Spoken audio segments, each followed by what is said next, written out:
everybody. We're very excited for you all to join us today. My name is Madison Oman with North Carolina Wildlife Federation. Go ahead and let Virginia Holman, the president of our Island Wildlife Chapter, introduce our guest speaker today. Thank you. Today, I'd like to welcome Jessica Roach.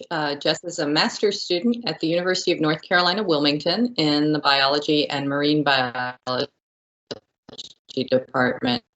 Her thesis is on rare endangered plant species endemic to the southeastern coastal plain. Jess moved here from Indiana in 2007, transferred from Cape Fear Community College in 2016. She first began studying Venus flytraps with Professor Duraco and has been a dedicated flytrap conservationist ever since. She wrote a proposal requesting funds to build a carnivorous plant greenhouse at Carolina Beach State Park so she can help the park propagate these plants. She's also working with Carolina Beach State Park, Friends of Pleasure Island State Parks, to build a bog garden behind the Carolina Beach State Park Visitor Center. And our chapter of Island Wildlife is assisting in this effort with our volunteers, some fundraising, and providing native plants for this important community effort. And we're also really happy that Jess has agreed to assist Island Wildlife with the installation of a carnivorous plant station at Island Wildlife's native planting effort in the courtyard at Carolina Beach Elementary School later this month. And we'd like to thank Jess for all she's doing. And with that, I will turn it over to you, Jess. Thank you. Thank you, Virginia. What an excellent introduction. I'm really excited to be here today. I'm really excited that Island Wildlife was interested in asking me to be a guest speaker. And without further ado, we can start our talk today about what we're all here for, right? So one of the coolest plants on Earth, the Venus flytrap. And first, I'll just go into a little more of an introduction of myself, just a few more details before we get into the good stuff. My connection with these plants specifically is kind of what I want to give you all some more background on. I'm Jessica Roach, and I am a fully actualized science nerd. I have special interests in botany, phylogenetics. This is one of my favorite pictures of myself that was ever taken by another living human. This was at the end of a crash course up at Highlands Biological Station. We were learning about bryophytes, so non-vascular plants like hornworts and mosses and liverwort. And the book that I'm holding right there is, it's the first volume for mosses in the flora of North America. And the gentleman next to me was the professor for that course, and he actually had been gifted that by a kind donator and then passed it on to myself and donated a few other very expensive, very important books to some other students that were in that course with me. But this is my best science space. That's why I'm putting this up here for you. Just like Virginia said, I am currently a graduate student. I'm in my second year at UNCW in the biology department. I got my associate's degree at Cape Fear Community College, then transferred in 2016 to get a BS in biology with a minor in neuroscience at UNCW, and immediately went into my my graduate degree after that. All right, so let's talk about cool stuff. So how did I get involved with Venus flytraps? Dr. Jessie Jarvis at UNCW is a plant physiologist by trade and marine botanist on paper. She worked with fellow marine botanist, Dr. Michael Duraco, a graduate student doing her thesis work at Carolina Beach State Park, Amanda Chapman, and the superintendent of Carolina Beach State Park, Chris Helms, to create an undergraduate research opportunity with these really cool carnivorous plants. The main reason this was initiated is because poaching has always been a serious threat to flytraps throughout their natural range, and specifically for Carolina Beach. And the staff there were looking for new ways to curb their losses. So in spring of 2018, I began my undergraduate research in Dr. Duraco's lab at the Center for Marine Science. in the form of tissue culture from seed. So essentially, I grew fly traps in test tubes filled with nutritive medium and then transferred the mature plants to soil for hardening under greenhouse conditions. This was all done at CMS. There's incredible equipment and incredible faculty there that helped me get through all of this. And these plants were then used after hardening to add along the Flytrap trail, which hopefully many of you are familiar with in the state park, because this is actually where the majority of the numbers were disappearing. This is where poaching was occurring most frequently. We actually had fantastic results with this study. We learned how to grow a large number of significantly bigger plants in a shorter timeline than what would occur naturally in the wild. In the fall of 2018, I continued this work and refocused to what effects nutrient variation had under these greenhouse conditions, the same greenhouse conditions. Unfortunately, this work was interrupted by Hurricane Florence and did not produce viable data, though if any of you know any interested undergraduate students or AP high school students, let me know. It would be great to see somebody pick this back up. All right, so that's enough about me, right? Let's talk about what we're all here for today, the incredible Venus flytrap. And I think in order to appreciate just how special this plant is, we should take a step back and kind of look at the whole picture, right? So let's talk about Biodiversity Hotspot. The southeastern Atlantic coastal plains region is recognized as a global biodiversity hotspot, right? So this classification is defined by having more than 1,500 described endemic plants. So those are plants that evolved here specifically, confined to a region with greater than 70% habitat loss. So if you look at this map, you'll see red and warm colors are indicating the highest diversity, highest biodiversity, and then once you get to the cooler colors and the lower topography, we've got less biodiversity. And you'll notice that Wilmington and Carolina Beach are right there. We are right there in a high biodiversity hotspot. So pretty neat, right? Within the southeastern coastal plain, we've got the coastal plain floristic province, which I've got highlighted here in green. And this is host to several unique ecosystems, including the longleaf pine savanna. So longleaf pine savannas are not so much what they used to be, right? This is a really old image of what a longleaf pine forest would have looked like. And they actually used to dominate the southeastern coastal plain. They covered roughly 90 million acres from Virginia all the way through East Texas and through the southeastern United States, including North and South Carolina. So just some more imagery here. Due to high anthropogenic impacts, as you may have guessed, and other disturbances including lumber harvest, fire suppression, hydrologic change, agriculture, and urbanization, only about 5% of this historic range remains intact today, which amounts to approximately 3 million acres. And this is a more familiar view. This is right on our ecotone. So we're at a longleaf pine savanna here in this image. And this is actually a piece of property that the state is proposing to put an interstate through. So if you've heard of this, go ahead and sign that petition to not develop this area because we don't have much left. And this is a very special ecosystem because, as I said, higher than expected rates of plant endemism and rarity occur through this region. And as the name longleaf pine savanna would suggest, our stands are going to be dominated by the longleaf pines, or Pinus palustris, as you can see here, with the herbaceous layer characterized by the presence of the very familiar wiregrass and other associated graminoids. There's an abundant diversity in the herbaceous layer specifically, where about 1 square meter can host up to 50 different plant species. And that's a lot if you think about it, right? 1 square meter, 50 different plant species. That's pretty wild. And within this highly diverse layer exist some of the most charismatic and recognizable plants, including 5 genera of carnivorous plants. Perhaps the most notable is going to be this one, Dionea muscipula, or the Venus flytrap, which is often found along ecotones of longleaf pine savannas and precosins, which are just upland wetlands. Flytraps are narrowly endemic species only found in the coastal plain of North and South Carolina.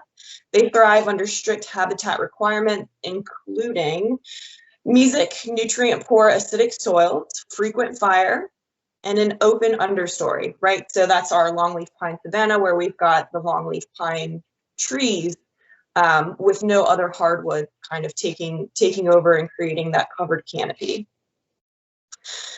The current consensus indicates an approximate range of about a 75-mile radius around Wilmington, and that's going to encompass 18 North Carolina counties and 4 South Carolina counties, as you can see here. These insectivorous plants are listed as imperiled at the state and global level, and is of special concern vulnerable in North Carolina specifically.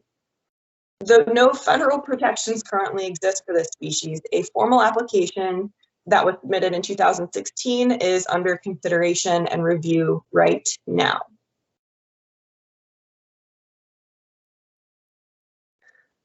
All right, let's talk a little bit about their life habit. So flytraps are clonal organisms, and they spread through underground stems called rhizomes. There's a difference between their rhizome and their root, and it's based on function. The rhizomes are presumed adaptations to the frequent fires that occur in this region, which in combination with the low nutrient availability, maintain that low shrub layer and prevent a hardwood understory from developing. The rhizomatous species produces vegetation rapidly after burning, so it's well adapted to that in additional sense, right? And is known, fire is actually known to promote flowering in the Venus flytrap and other fire-adapted plant species. The cool thing about flytraps is that they are the only terrestrial carnivorous plant with these fast-acting snap traps that we're all so familiar with. Recent research has described mechanisms by which the flytrap closes and has uncovered electrical signaling pathways within a cellular network that is similar to that of the animal nervous system. So if you think about transmission of a signal from one nerve cell to another, that takes about 1 millisecond. That's really quick, right?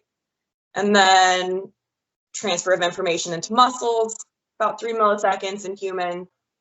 And then if you think about our heartbeat, we've got about 200 milliseconds. But then these guys are essentially doing the same thing. They are using these electrical and cellular pathways to live, to function, right? They take a little bit longer, but they are the fastest plants that we know of with this carnivorous habit. Unfortunately, in some senses, due to our fascination with the animalistic nature of this plant and the fact that it eats to live, we are only now really digging into the basic understanding of the plant's life habit, including what pollinates them and what they actually prey upon, because it's not flies, as the name may suggest. That's a misnomer. A study from NC State that was published in 2018 has revealed that flytraps are pollinated mostly by certain bee and beetle species, while they prey upon spiders, ants, and other beetles, with very little crossover between the traps and the flowers.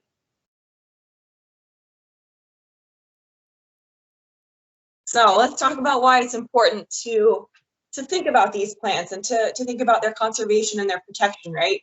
For me personally, from the moment that I began working with this incredible plant, I knew that I had to do my part to encourage protecting it, conserving it, and its ecosystem as well.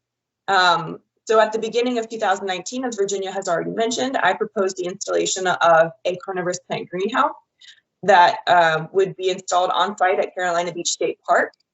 And with generous approval and funding from the Friends of Pleasure Island State Parks organization, that dream has become a reality. We have been up and running with this greenhouse since the end of summer 2019. And there's a list of other projects going along with it, including a carnivorous plant bog. We would love to install a boardwalk as well. And the end game here is conservation of the actual plant, as well as public and formal education. This greenhouse has a lot of people and a lot of hopes and a lot of dreams built into it. And what we're working on right now, since we've got the structure up and we've got the plants going, is the carnivorous plant bog. So that's our next step. We're working on funding with this organization to get that installed, because it's actually hard for some people to get out onto the trails. So seeing them in the wild is not necessarily accessible to everybody, but also since poaching is such a big issue, we're deciding to kind of bring these plants and bring this micro ecosystem, if you will, to the public. We're bringing it directly to the visitor center, so that you don't have to go out into the wild and you don't have to trample on them or have a hard time finding them at all, because they're not easy to spot until you know what you're looking for. So that's kind of where we're at. And I think this is something that we all know and love. This plant is probably one of the best known across the entire globe. And we're all working, I think, on a local perspective to kind of keep it around and keep the ecosystem going, and to just invigorate interest again in this plant. We have so much to learn from it still. And I think the opportunities that we have here with education are kind of endless. I think we've got some really fun things that we could get going here, and I'm very excited to work with Virginia and the organization to get momentum back into this project, because as everybody knows, the pandemic has definitely it's slowed things down for everything. So over the past few months, we've been talking about this and making plans. So if you want to know more, stick with the Federation and see what they're doing, and check in with us and see where we're at. And if you're interested in volunteering and helping, those opportunities are coming as well. So thank you all for letting me blab at you about my favorite plant in the whole world. I'm happy to take any questions you may have at this point. Thank you, Jess. I'm going to turn it over to Beverly, who has her hand raised. So Beverly, if you'd like to unmute yourself and ask your question, you may do so. All right, we'll swing back to Beverly in a little bit. But could you tell us a little bit more about that petition and where exactly that land was, where you were hoping it could be a little bit more protected? Let me pull that up really quick. Go to my other screen. Give me just a second.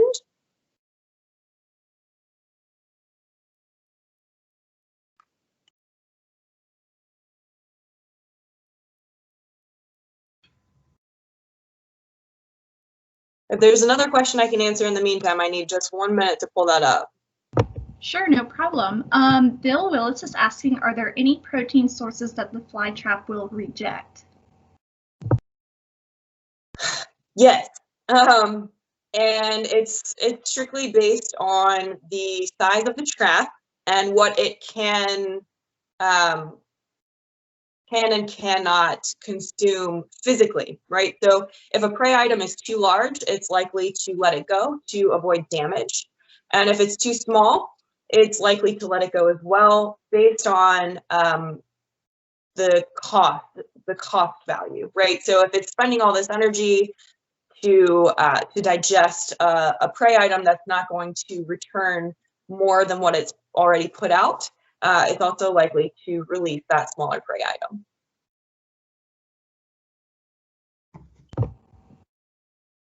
Awesome, thank you, Jess. Do you want another question, or you want a minute to try and pull up that petition? I'm there, I'm almost there. So yeah, give me one more question. Okay, awesome. Jeannie is asking, she has her 5th grade class with her right now, and they are learning about consumers and producers. Would the fly trap be considered both? Wow. I think so. So would it be considered, sorry, can you say that one more time? Sure, no problem. Would the Venus flytrap be considered a consumer and a producer? Yeah, so this is kind of where I wish when I were in fifth grade, that when I took biology and other science classes, I would have heard a little bit more about botany instead of strictly zoology, right? So we don't typically include plants in these elementary and high school level courses, and they are both for a number of reasons.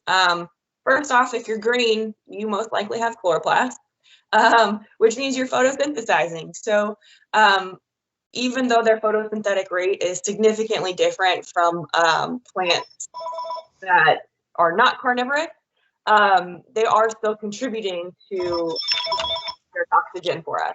So that's pretty cool. And then their root system and the way that they break down nutrients from the prey that they capture is also contributing to our nitrogen cycle, carbon cycle. They're definitely both. And that's why plants are really cool, and we should learn a lot more about them in grade school. Good question. Awesome. Yeah, and welcome to all the fifth graders tuning in today. Yeah, yeah, that's great. Virginia is asking, why are there so many carnivorous plants around the areas like the Carolina Bays? Yeah, so we have carnivores here. If we go back to, let's see, we're gonna go way back, so don't blink, or do blink. Here we go. All right, so right up here, here's North Carolina, right? And we live somewhere around down here, most of us. It'd be really cool if there were other states in here. I hope there are. But here's, yeah, so North Carolina, South Carolina, and we fall right within that floristic province. This is based on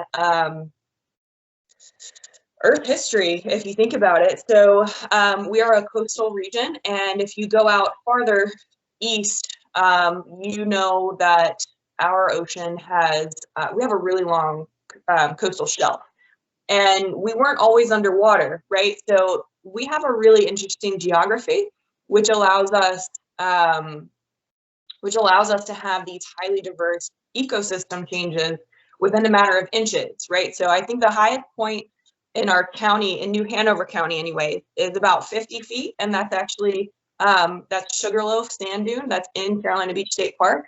And the majority of us, I think we average around 18 to 20 feet above sea level. So a few inches or a few feet of elevation change in our region is what's contributing to these highly diverse ecosystems and these different hydrologies, and that's really where our biodiversity has come from, specifically with plants. Awesome. Thank you for elaborating on that. Yeah. Courtney is asking that she was under the impression that Venus flytraps don't like nutrients, and then following that up with, how did you get them to grow in that propagation mixture in the tube?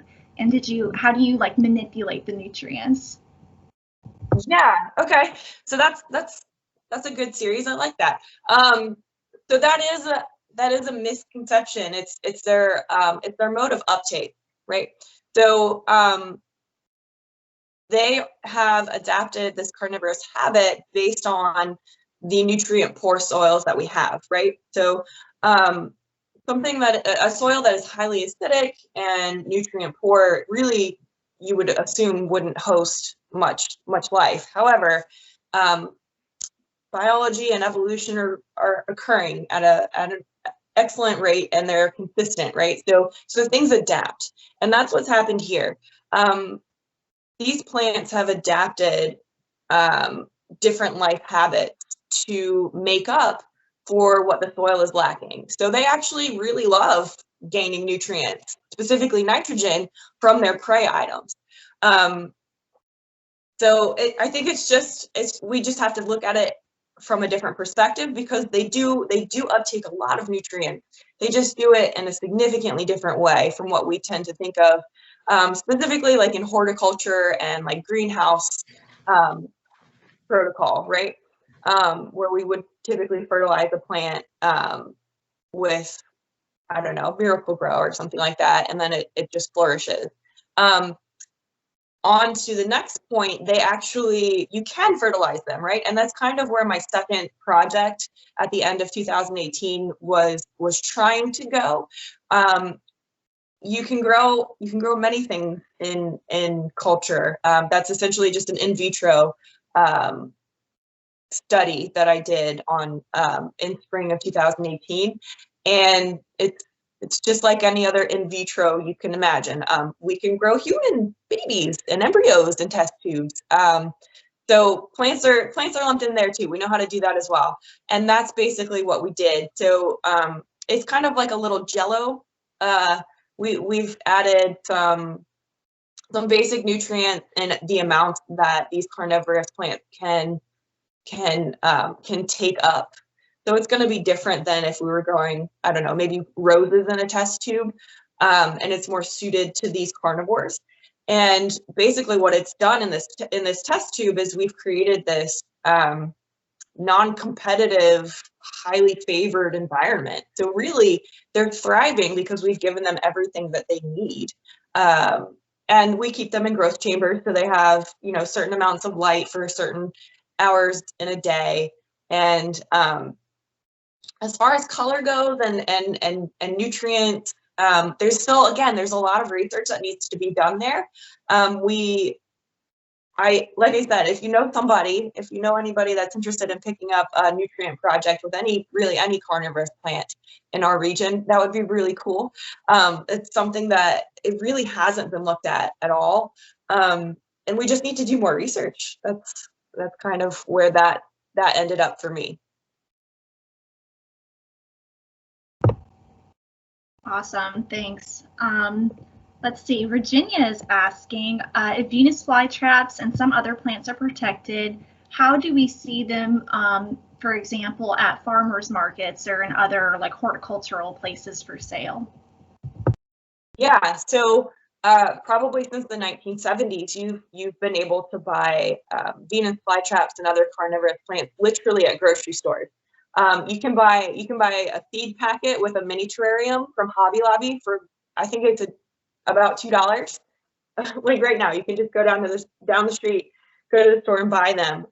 And that comes from tissue culture. So what I was learning to do with my first undergraduate study, growing them in test tubes, they've actually, scientists and researchers and horticulturists, companies, they've made these companies out of producing large numbers of flytraps in labs. And that's how we ended up with all of these fun varieties. There's interesting looking ones with traps that are the size of, not my hand, but they're significantly larger than the ones you would see out in the wild.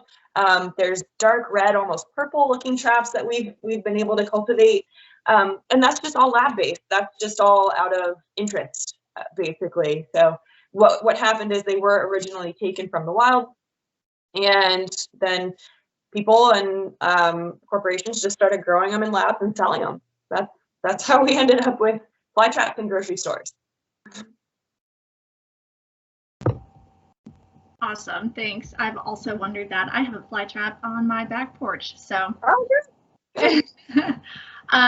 Cynthia is asking, she says that she worked at a program teaching about Venus flytraps in the Southeastern Community College in Whiteville, and she is wondering if you've worked with any of those students or if you know anything about that program. Not directly. I have not worked directly with anybody in that program. There are names and projects that I have heard about in passing.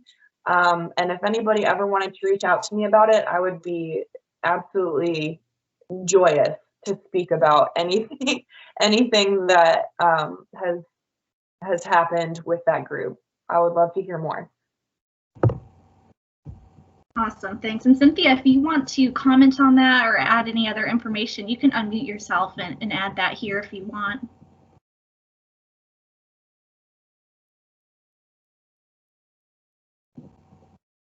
And just to put it out there, the petition that I was talking about and the highway going through a longleaf pine savanna. I have a link that I can just provide Madison and Virginia to send out at the end of this with the recorded version of this talk today, if that's all right with everybody.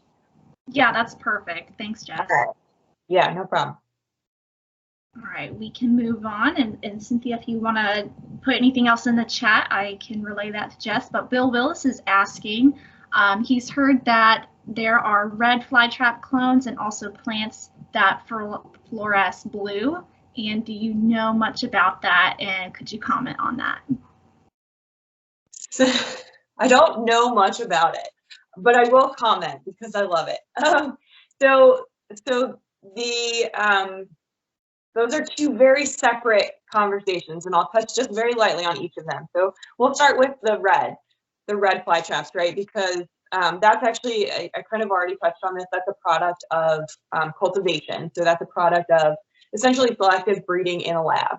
And, somebody got a really interesting red trap on one plant that survived and it was really healthy, and then they just started cloning that plant and so on and so forth. So we have a number of cultivars. One of my favorites is the B52, and that's the one with the really gigantic trap. They're the size of butter beans. It's absolutely insane what you can create in labs. But I think we've got well into 50 or more different little cultivars of Venus flytrap. There's, like I said, there's some that are just really super interesting. And you can pretty much purchase any of those varieties online through some of the better resources are going to be, if you want the weird ones, the International Carnivorous Plant Society or California Carnivores. Those are reputable businesses that don't purchase their flytraps from unknown sources. They've been doing their own thing for well over 2 or 3 decades now. So moving on to biofluorescence, right? So this is a really cool thing, and this is something I'm hoping to see more research on in the near future. So human eyes only detect a certain group, a certain section of the visual electromagnetic spectrum, right? We can only see so many colors. We can only see so much of the spectrum. However, many insects see the world entirely differently. In fact, many animals, different species, mammals, insects, you name it, we all kind of have different versions of Earth, right? Of what we see and what we're perceiving. So a lot of insects can actually see in UV and other higher or lower spectrums that humans just can't perceive with the naked eye. So that's kind of where some of that, well, the biofluorescent, I'm not so sure about it glowing in the dark. I haven't seen that. That would be interesting. I think there was a research project at Duke University that was tagging, that was fluorescently tagging certain genes to kind of see if they could use that as a poaching deterrent to see, like if certain plants were put out into the wild that had these fluorescent tags in them. Again, I know nothing about this. I've only read briefly a handful of studies, and it's definitely something to look into. However, I know that we just, as humans, don't see the full spectrum of light, and that it looks a lot different to just different animals, different species. Cool question. Yeah, super cool question. Yeah. Jenny is asking, if the flytrap didn't get the protein from the insects, would it stop functioning? And then a follow-up question with, does anything eat the flytrap? Very good question. Again, 2 very different topics, but let's go after this. So the cool thing about Venus flytraps and a number of other carnivorous plants is that they are still green, right? They are still photosynthetic. And what they can do is reallocate their resources to become either more carnivorous or less carnivorous. If they're less carnivorous, they're going to become more photosynthetic. And then if they're more carnivorous, they'll be a little less than photosynthetic, just based on current resources. So they are able, under certain conditions, to kind of shift that that resource uptake. So that's another reason why we need to learn about more botany in elementary and high school, because that's really cool, right? Here we are thinking plants aren't intelligent because they don't have neurons like us. However, they're still capable of surviving and changing in their environment pretty readily. Okay, so sorry, remind me of the second half of that question. Yeah, it is, does anything else eat the flytrap? So this is another aspect of these plants and their general life habit that hasn't really been researched much. Again, I'm going to hit up Duke University. There's a professor there who's been working on observing any browsing for the last 5 or so years, I believe. And there is a known moth species, which was actually thought to be extinct, but is now rediscovered and is directly associated with eating Venus flytraps. So that there is one for sure, right? And there are suspicions of certain deer or deer browsing certain plants. I haven't heard whether it's the flower shoots, the inflorescence, or if it's the actual vegetative part of the Venus flytrap, but deer are also on the suspicious list for eating flytraps. But the moth specifically is a really interesting, it's an interesting predator of the Venus flytrap. That is super interesting. I will definitely have to read more about that. Yeah. We have a question here. Does the Venus flytrap produce any noticeable fruits, and what are the fruits like? They do. Oh, their fruits are so adorable. I can't believe I didn't put a picture in my PowerPoint. So their fruits, they produce, I believe they produce a drupe. And I might get yelled at for saying that out loud if it's wrong. So a drupe is, so a lot of times when we think about nuts, so for example, like an almond is not actually a nut. It's a different type of a fruit. It's called a drupe. And it's just based on the layers, how the tissue layers are formed as that fruit is ripening. And they look like tiny watermelon seeds, tiny, shiny, round, more round watermelon seeds. They're almost exactly the shape of a teardrop. And the majority of them are about the size of poppy seed. So they're really, really small, and they're shiny, jet black, and they look like little watermelon seeds. They're pretty cool. That is super interesting. Love it. Can you comment on the status of existing natural populations? Yeah. So I was fortunate enough to attend the unofficial annual Venus Flytrap conference up in Raleigh last year.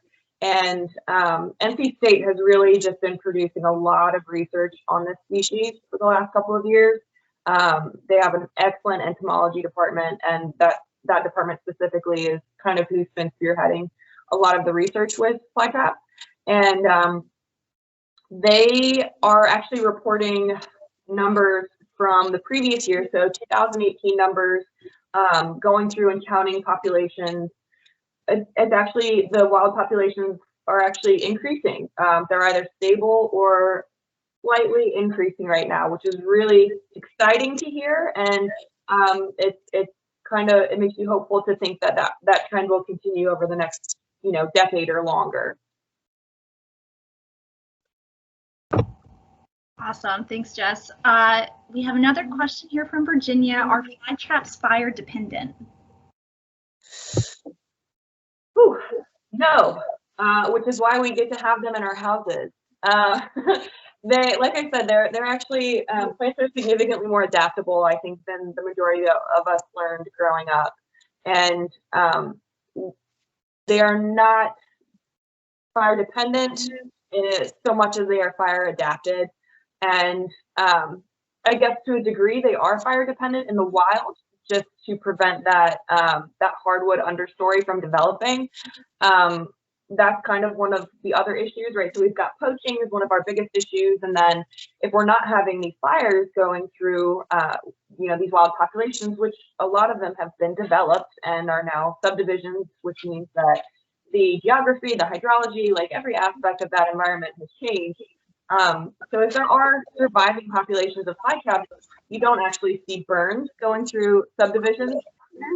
So yeah, they are in the long-term sense, right? Because again, they can be outcompeted readily by shrubby layers, and then those hardwoods like turkey oak start to come in and become really competitive in that ecosystem, and then just totally change the dynamic. Awesome. Yeah, really good question. I have a question. I've heard that Venus flytraps have a predetermined number of times that they can close their traps. Is that true? It is, but the exact number has yet to be pinned down, and I don't know that there is an exact number. I think a lot of times it depends on the maturity of the plant. So if you've got a 3, 4, or 5-year-old plant that's been producing flowers and fruiting for a couple of years, you could probably get 10 or more closes per trap before that particular blade is gone, is no longer alive for that plant. But the smaller ones, I think you can get anywhere. I think on average, 6 to 8 is pretty common, 6 to 8 closures. But on a really young plant, it can significantly change too. But it is true. We just haven't quite boxed that one in. Awesome. I've always wondered that. That is so interesting. Yeah, but they also, so the reason being that they readily can just produce new petioles or new leaves, right? So if they're taking in all this nutrition, it's got to go somewhere. So, Right. Yeah. Awesome. Virginia's asking, has the range of flytraps always been limited to the South Carolina and North Carolina coastal areas, or does it extend to this whole green area? It would be really cool if it had extended through this entire green area. No. So no and no, right? So it's not always just been in North and South Carolina. However, it's never extended through this entire floristic province for a number of reasons. And the first one is once you get a little too far north, you get really different cold weather seasons, right? Compared to what we've got from Virginia down.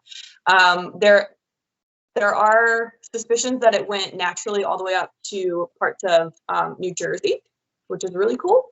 And then Georgia, South Carolina, it's questionable whether it was definitely native in Florida at one point, if its range went all the way down there. It's definitely naturalized there now and does well in certain parts of Florida. So it has always been a pretty restricted range. And I think the farthest west we've seen it are, like I said, parts of Florida, really. So yeah, it really likes exactly where it's at. Awesome, cool. Thank you, Chuck, for sending that conservation. It looks like it's the Southern Conservation Partners website. It's in the chat if you're interested in Googling that at all. But thank you to Julie Moore, also, who's on this call, for leading that endeavor to assist private owners of flytrap populations. Super cool. I have another follow-up question. What pollinates the Venus flytrap flowers? So this comes with that publication from NC State in 2018. Again, darn me for not having an image of what's up here, but I kind of alluded to what it was. It's specific bee species, and then some beetles, and checkered beetles were kind of at, oh, there we go. Now I just hopped all the way out of it, didn't I? Where's my food web? There she is. All right.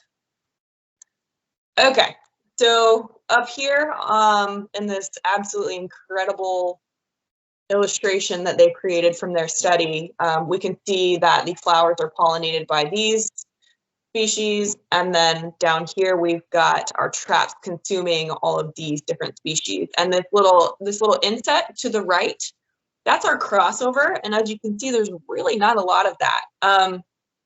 So checkered beetles. Checkered beetles are at the top of the pollinator list, along with some sweat bees. So sweat bees and checkered beetle, those are going to be our main pollinators here. Awesome. Thanks, Jess. Does anybody else have any further questions? It looks like the chat is not having any more questions currently. It looks like Gail actually has her hand raised. Gail, would you like to unmute yourself and ask your question?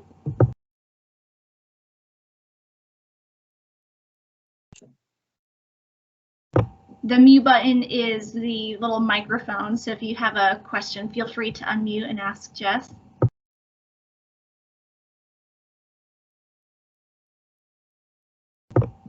Okay, I think that might just be an accident, but feel free to unmute yourself, Gail, if you do. Any other questions for Jess? All right, I don't think, oh, wait.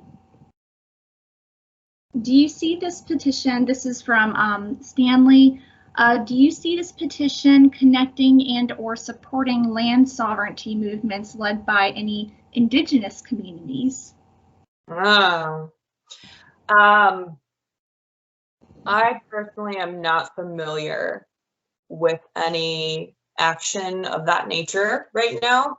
I know as far as our long-term population monitoring goes with the species, so kind of the unofficial conference that we had last year up in Raleigh, talking about populations and monitoring, you know, where we're at with that. What they're doing now is they're seeking out private property, which I think Madison said somebody mentioned that in the chat, so thank you for doing that. So the Natural Heritage Program is, I believe, spearheading that. What they're doing is looking for private property owners that may or know of Venus flytraps on their property that are willing to allow that organization to come in and monitor the species there. I think we really need it. I think we really need initiatives of that kind, and I'm really hopeful that we'll see a lot more of that in the future.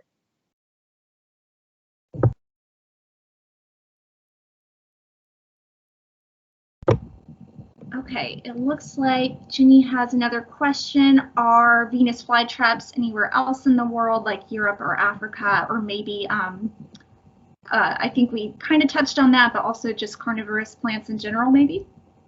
Yeah, so not only are Venus flytraps endemic here to the southeastern coastal plain region, but the genus Sarracenia, so the version of pitcher plants that we have here in North America, those are actually also unique to North America.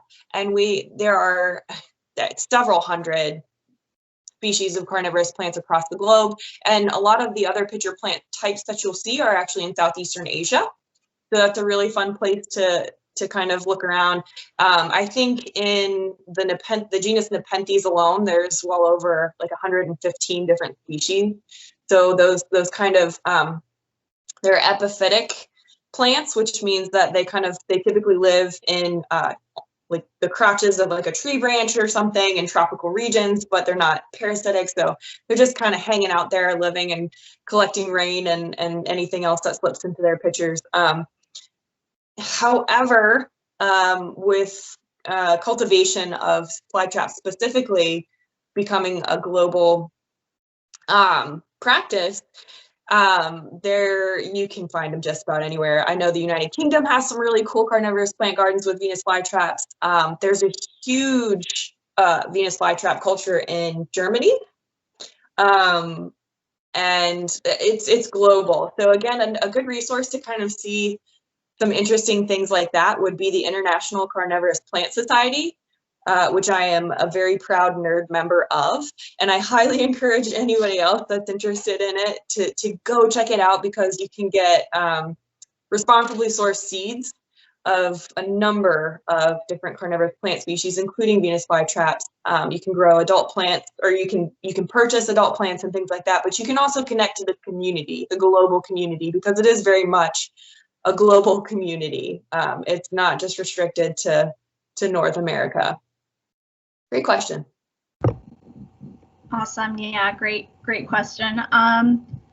Gail asks, what is the lifespan of a Venus flytrap?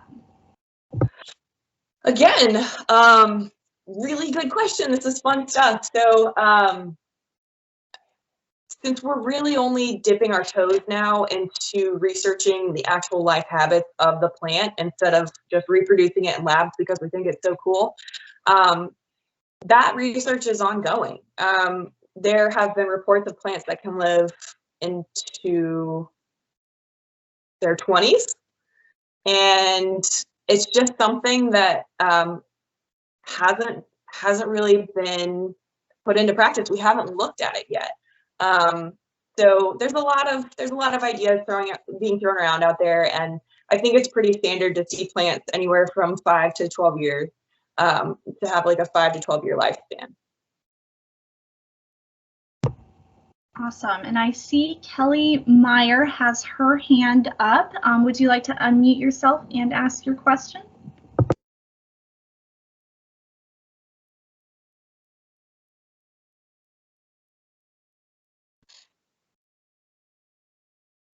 Say hi. Hi. Hi. Go ahead. Where are some specific areas Venus flytraps are? One of my grandmas sent this, and I want to find out which one because I have 6. Oh, yes, that's awesome. That's really cool. So one of my favorite places. Where are you in Wilmington? I can tell you some places. Say Montana. Montana. Oh wow! Oh my gosh! That's so cool. None of my grandmas live in Montana, though. Like, can you name some areas where Venus flytraps are popular? Because I think I might know, but I'm not sure. So, in the wild, or you talking about kind of like carnivorous plant club? Wild. In the wild, you're only going to see them in the wild over here in North and South Carolina. You're only going to see them outside in their natural populations. Oh. What I would highly recommend you do, though, is check into your local, if you have a botanical garden or if you have a local arboretum. A lot of times they'll create a carnivorous plant bog, so like a raised plant bog, and you may be able to see them there. So look into your local arboreta and botanical garden. I was right. Say thank you. Thank you. I was right. I thought it was the grandma that lived in the South. Okay. Yep, you were. Go ahead. Awesome. Thank you for the question. Are you from Venus? I have another question. I have a question too. Where do you find the flytraps? Like, where did you first find them? And we were learning about cane toads, and are they like the cane toads where they would breed and spread all over? Yeah. No, they are not. They're kind of on the opposite spectrum of a cane toad, because the cane toad is actually an invasive species in a lot of the regions that it has naturalized itself. So it means it's not native, and what it's doing is it's kind of taking over all these different these new different ecosystems, right? And it's kind of getting rid of or killing off the native species. So it's actually doing the exact opposite. Invasive plant species are more of a threat to the Venus flytrap than the Venus flytrap is to other plant species, and especially in the reproductive sense, right? So they actually take a long time to mature to a reproductive age. You don't typically see it until maybe the 2nd or 3rd year in a Venus flytrap that it will produce flowers and successfully fruit. So they're really slow growers. It takes them a long time. Did I answer your question? Thank you. Yeah, you're welcome. Awesome. wonderful questions from everybody here today. We are coming up now on 1 o'clock, so we are going to go ahead and wrap up here. But thank you so much, Jess, for taking the time out of your day to answer all of our questions. I'm going to let Virginia give a few closing words here. Yep, that was great, Jess. Thank you so much, and thank you everybody for coming out today. Next week we'll have Beth Darrow with the Balthead Island Conservancy and Nancy Basevny of the Pleasure Island Sea Turtle Project, speaking about nesting North Carolina sea turtles and how you can get involved with the Pleasure Island Sea Turtle Project. And that will be Tuesday at noon. So hope to see some of you then. Thank you. Awesome. Thanks, everyone. Have a great day. Thank you.